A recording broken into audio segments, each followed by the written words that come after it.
Let's get right into it, guys. Spawning in the top right position as our blue Protoss player. A little bit sour about the last game. I wonder if he's going to turn up the heat for this game, possibly in a fit of rage. It is NaNiwa! And spawning in the bottom left position as our yellow Zerg player. I really feel like he probably hasn't played too many games versus NaNiwa with a reasonable amount of success. His crazy tactics have got him. He almost stole game 1. Got a really nice cheese game 2. He is FXOLoWeLy. So let me just fix this color super duper quickly. Boom. Wow. I feel like NaNiwa, Neoplanet S is a map where the third base is a little more difficult to get. But things that I want to consider. As difficult as the third is to get, when we look at the player, Lowly is not the type of guy to go for a fast third. We barely seen him do that. In the matches that we casted of him in his group, Lowly went 2 base almost every single game, including versus Koss. I believe Koss played Lowly, if that's the group I remember correctly. It was Frere, Lowly, and Koss, if I recall.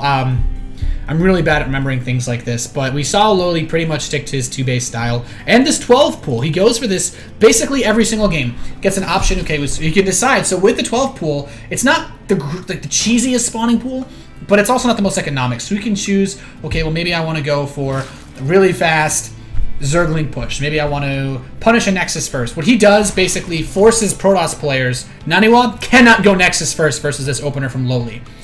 And when Lowly goes into this fast infester play, it can actually kind of deal with Immortal Sentry styles somewhat effectively. Foaming Growth works pretty well against that. It falls hard to the Colossus play, though, and we saw that in the game on Cloud Kingdom. Even though he was able to just completely destroy the Immortal Sentry push, the Colossus follow-up, Zerglings are simply not good enough against them with Infestors. It's just not quite enough. So I wonder if he's going to mix things up at all. Or if we're going to see a little bit more of the same from Lowly. He's made a good number of Zerglings, about 4. So usually you get 2, just check around your base, maybe go to Scout. 4 is okay as well. 6 is the aggressive number, but NaNiwa actually has a probe inside of the main base of Lowly. So we could see some shenaniganery going on here. A little bit of cheddar, perhaps. Follow-up. I mean, a fine cheddar, of course. This is not going to be a super fast gateway timing, but it could open the door for some well-aged blue cheese, as it were, if he can get a pylon in here later for some harass. So, gateway going up for NaNiwa, taking the gas in his main base. It's not unusual at all. Very, very standard stuff. And, well, we have gas taken for Lowly, so this is also not very surprising. NaNiwa, though, his probe actually just uses it to scout. He's going to see that, and he's just going to let the probe pretty much just die. The odds of it staying away from an Overlord are very slim. You had an Overlord actually sent over here immediately anyway, so the probe's going to duck under, but Lowly should see it. The Queen's looking for it. There we go. So you will be able to kill off this probe. Nothing crazy will happen. And yeah, so a couple more Zerglings actually for Lowly. No, they're just the same ones. He pulled them back. So we have Cybernetic Score on the way now. No real need to get a Zealot at this point. Is this a full wall-in? I can't 100% tell. I think he fully walled himself in here. I don't think you can fit anything through there, so that's interesting to note. NaNiwa probably doesn't play on this map too often, in all honesty. Maybe he doesn't realize that he's walled himself out like that. He'll probably have to kill the Pylon to move out at some point if he so chooses to, but Lowly's going to start that Zergling speed. He's still mining gas. It'll be important to note whether or not he takes them off, and if he does, when. We could see some kind of Baneling attack. Lowly sees the wall. He's like, okay, well, he should be able to note as well that this is completely blocked in. So NaNiwa's going to start his Stargate up, and he's going for, once again, that super standard Korean meta Stargate play into the robotics facility play. That's what he did game number 1. Paid off in big dividends, even if he lost a ton of units. So this is definitely going to be another pretty regular game out of NaNiwa. So gas being taken in the natural for Lowly, and this doesn't surprise us.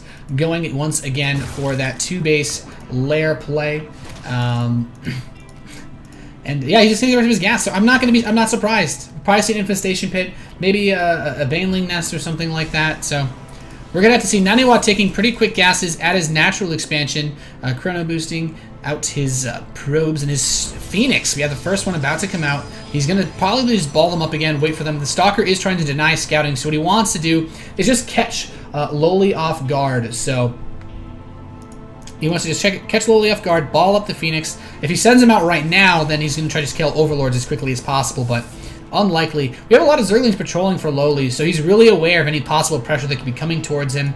A really good amount of scouting, and I like this because this would spot what a proxy pylon could do. Maybe NaNiwa snuck a probe out at some point. He's maybe sent 2 probes early, but it doesn't matter because he has full coverage of basically everything. Overlord is over this 3rd position as well.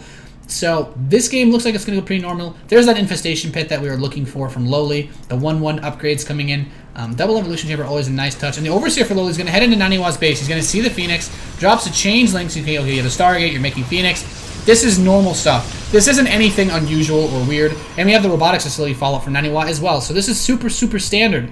And we're getting cranking out even more sentries. So this is definitely pretty regular, at least out of not doing anything weird. This is the complete standard PvZ way to play. But I have to say, LoWeLy has had a bit of success versus this so far. In the first game, he completely mopped up the initial push of NaNiwa. I feel like what NaNiwa will do this game is get his Colossus out before he does any kind of aggression, even if he chooses to get an Immortal. And he actually hasn't gotten one anyway, so I like this decision. Go for the Colossus push because your opponent is, he's been favoring this Ling Infestor style. He sees that there's no 3rd base. He sees, okay, you have a lair. Does not spot the Infestation Pit or the Baneling Nest, but he could have a reasonably good idea to suspect that his opponent might be going for a similar style.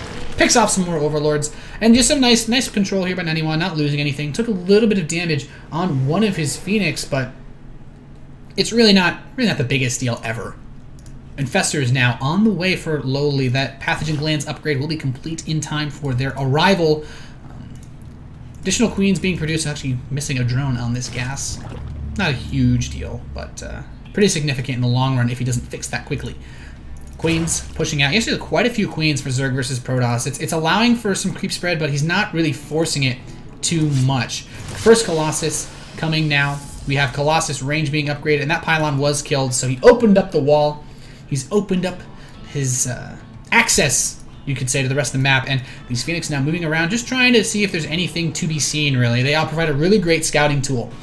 One fungal growth can shut them all down, but it can be a bit difficult to deal with these kind of things. One fungal gets them, then you get chain fungal, and all these Phoenix suddenly gone. They're very expensive units. Despite how fast they build. And actually have Infestors coming up here. He has fungal available. There are queens here, too. So if he gets a fungal, these Phoenix are all dead. You need to be very careful in controlling them. So the 3rd base is being taken for LoWeLy. NaNiwa is aware of this, kind of sees it's not in the usual position, which is you want to expand. Typically as a Zerg player, almost one of the general rules of thumb is expanding away from your opponent. But LoWeLy is moving up to this top area. It's going to be a bit closer to the Protoss player's 3rd, which means he could be trying to go for a little bit of aggression, help spread the creep up there. It's not like something crazy, but it's definitely going to give both players some options to be aggressive towards each other. And then we have that Ventral Sacs upgrade coming in. Once again, we saw this in the first game, and I have to say it works really, really well. Pneumaticized Carapace as well, the 2/2 are coming in. We could see another Ling Bane drop with the Infestor support, and if he gets onto the Colossi is the most important thing. If he goes for the big Baneling drop, the Banelings must hit the Colossi and just splash on everything else. So that's the key moment here is going to be decided when he gets this engagement, because his army can't straight up fight this. Sentries can force field away the Zerglings. The Colossi can just laser beam the Zerglings into shreds. Banelings, Colossi pretty much laugh at in terms of trying to get close to them. They have even less health than Zerglings, so LoWeLy's actually going to pull his drones away from his 3rd base. He kind of fears that this Colossus push could kill it.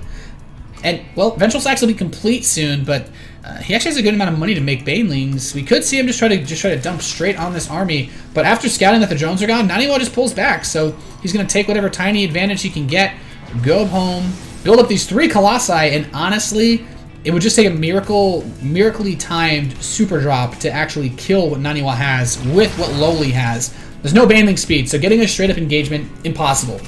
Actually, one Colossus does get caught here by some Zerglings.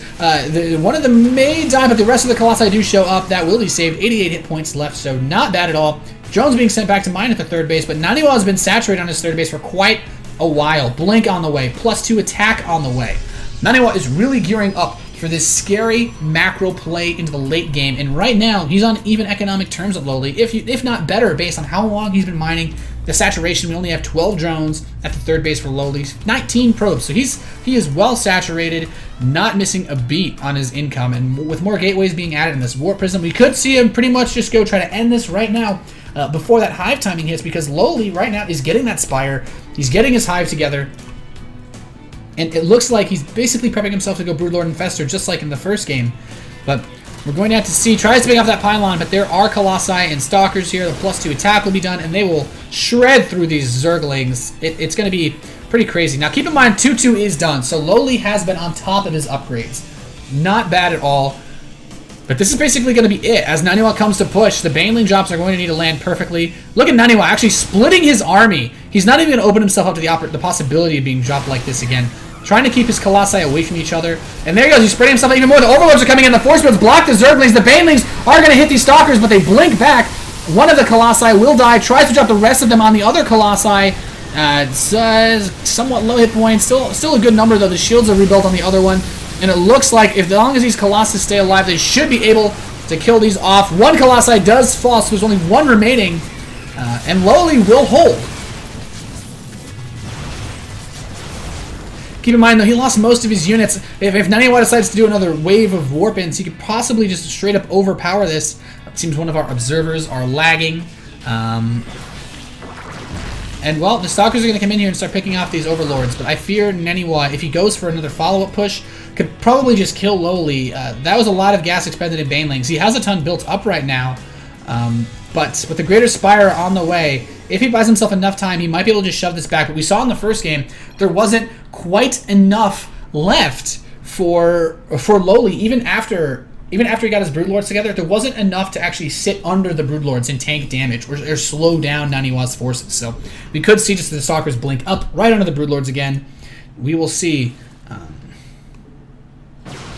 what exactly is going to happen.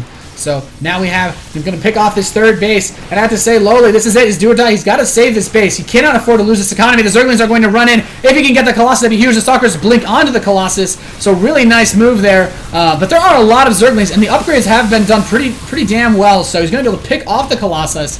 And now Lowly, with a pretty good supply lead, is looking great to try to counterattack this third base. Sentry's already being warped in for NaNiwa. He's trying to not lose this. We have a Warp Prism, of course, moving around. And right now, what we have for NaNiwa, we have a single Colossus about to come out. Not too much here, though. He's warping it as much as he can at the third base. He's going to try to force field these Zerglings away. Gets a nice full force field off. But with this Greater Spire about to complete, we could see just a Broodlord push right now. There's not too much here for NaNiwa. These Zerglings, on top of their upgrades, really ravaging these Stalkers. And now he's going to move into the third base, getting a good surround on all of these forces of NaNiwa. These Zerglings most likely going to pick this third base apart. The Colossus did complete, but NaNiwa cannot fight with it without any support units. Taking out this Photon Cannon. And we can see Broodlord start at any second now. This is looking very scary for NaNiwa. The Colossus comes up, but the Zerglings and Corruptors make mincemeat of it. The Zergling count is still barely enough. Should be able to pick off these Stalkers. If they get into a good choke point, it might hold on. The Queens are here from Lowly. It's the march of the Penguins pushing into the third base. NaNiwa leaves the game. And that was a pretty good game, I have to say. Lowly is up 2-1 now versus NaNiwa. Wow. NaNiwa definitely really having some trouble with Lowly's style. That was Lowly. He's really tearing it up right now. I'm proud of him. Not bad. All right, guys, we're gonna get into game number 4 as soon as we can. So don't go.